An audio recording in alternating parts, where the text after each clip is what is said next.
এই ভাই, এই যে তেল দিচ্ছেন, আপনি এদিকে আসুন, আপনি এদিকে আসুন। আপনার আমি একটা ভিডিও নিচ্ছি, আপনি একটা বক্তব্য দেন। এই যে এই পাশে কারা তেল নিবে? সবাই হুন্ডা তেল নিবে, কিন্তু ওই পাশ থেকে এসে কি নিবে না এই পাশ থেকে শুধু যাবে? এখানে দুনো পাশ থেকে নেয়। কেন দুটো পাশ থেকে নিবে? এটা তো নিয়ম না।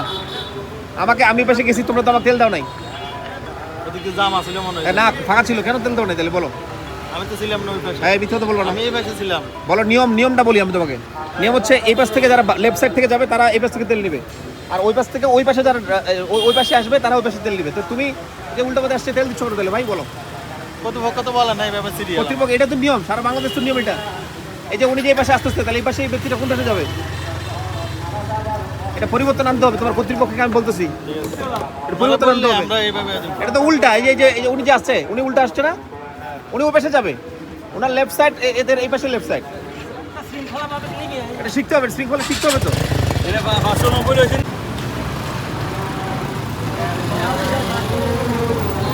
আপনি এই পাশে আসলেন কেন? আপনার তেল নেওয়ার জায়গা কোনটা? কেন এদিক দিয়ে কীভাবে? এদিক তো এরা। আচ্ছা দাঁড়াও, তুমি দাঁড়াও, ওখানে দাঁড়াও। আসসালামু আলাইকুম, ভালো আছেন?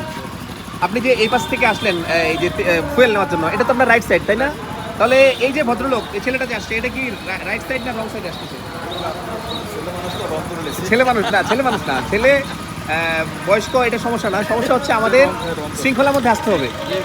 এই যে আপনারা দুজন এই পাশে আসছেন, আপনারা রাইট ওয়েতে আসছেন, আপনারা ফুয়েল নেবেন চলে যাবেন, তাই না?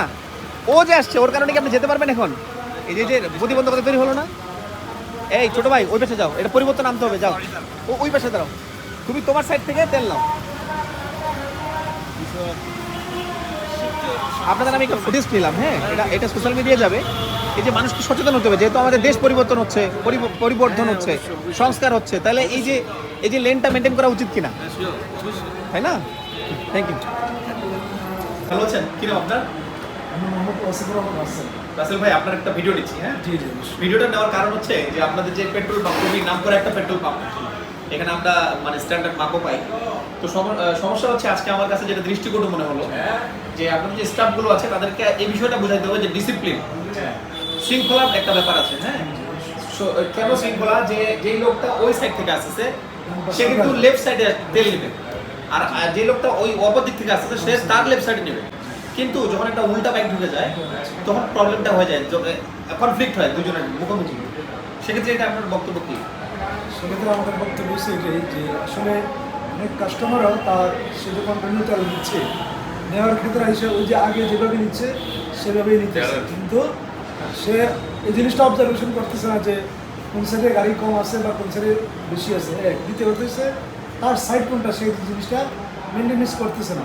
এখন বর্তমান প্রেক্ষাপটে এসে আমরাও দেখি যে বাইক রাইড করতে গিয়ে মানে একটা অটো বা মিশুক বা বাইকারও দেখি যে তার রং সাইডে সে ইয়ে করতেছে। এখন সর্বোপরি একটা বিষয় হচ্ছে প্রত্যেকে যার যার মতো করে ডিসিপ্লিনটা নিচ্ছে না। আমাদের এখানেও কিছুটা ভুল আছে, আমরা চেষ্টা করবো যে অবশ্যই আমরা আমাদের ডিসিপ্লিনটা। আপনার কাছে রিকোয়েস্ট কি জানেন, যে ধরেন আমি একটু আগে এসে আমি নিজে ট্রাই করলাম উল্টা পাশে আসলে তেল দিচ্ছে কিনা। উল্টা পাশে আমাকে তেল দেয়নি, আমি কিন্তু রোদের মধ্যে দাঁড়িয়েছিলাম, কিন্তু অপর দিক দিয়ে দেখলাম আবার উল্টা পথে অন্যরা আসলো, তাদেরকে তেল দেওয়া হলো। এই জন্য ব্যাপারটা আমার মাথায় আসলো যে উল্টা পথে আমি যেমন এসে রং করেছি, ঠিক তেমনই উল্টা পথে যাতে করে কেউ না আসে, এই মেসেজটা। আর আপনারাও মানুষজনকে বলবেন যাতে করে উল্টা পথে না আসে, যে যার সাইডে এসে ফুয়েলটা নেবেন। কেমন? থ্যাংক ইউ ভাই। এই ভিডিওটা সোশ্যাল মিডিয়ায় যাবে যাতে করে মানুষ সচেতন হয়, মানুষ শিখে, শৃঙ্খলার মধ্যে যেন আসে। সবাই সচেতন। Thank you. ভালো আছেন? ভালো আছেন আপনি?